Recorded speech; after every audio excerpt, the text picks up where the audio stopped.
धाराशिव जिल्ह्यातील वाघ आणि बिबट्यांच्या वाढत्या उपद्रवामुळे स्थानिक नागरिकांमध्ये भीतीचं वातावरण पसरलंय।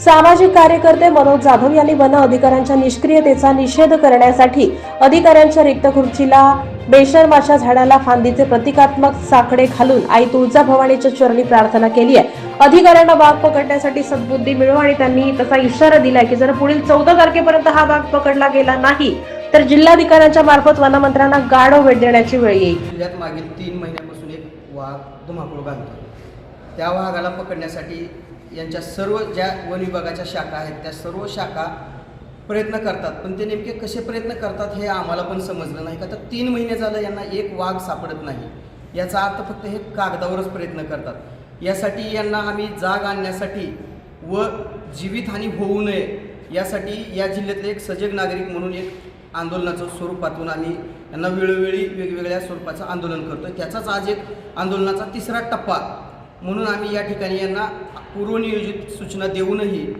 हे हजर नव्हते। आंदोलनाच्या 3ऱ्या टप्प्यामध्ये आज आम्ही यांना बेशर्माच्या झाडाचा फाटा भेट देणार होतो। त्या स्वरूपाचं आंदोलन होतं ते आम्ही या ठिकाणी सदरील अधिकारी नसल्यामुळे त्यांच्या रिकाम्या खुर्चीवर बेशर्माच्या झाडाचा फाटा ठेवून या ठिकाणी आम्ही यांचा निषेध व्यक्त केला आहे। पुढचं काय असेल आंदोलन?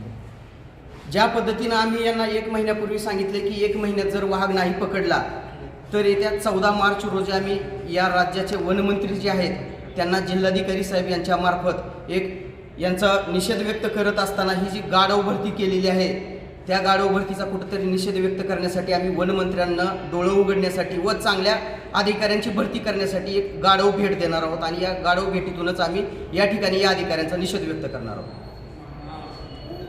तस्करीचा पण आरोप केला त्याच्यावर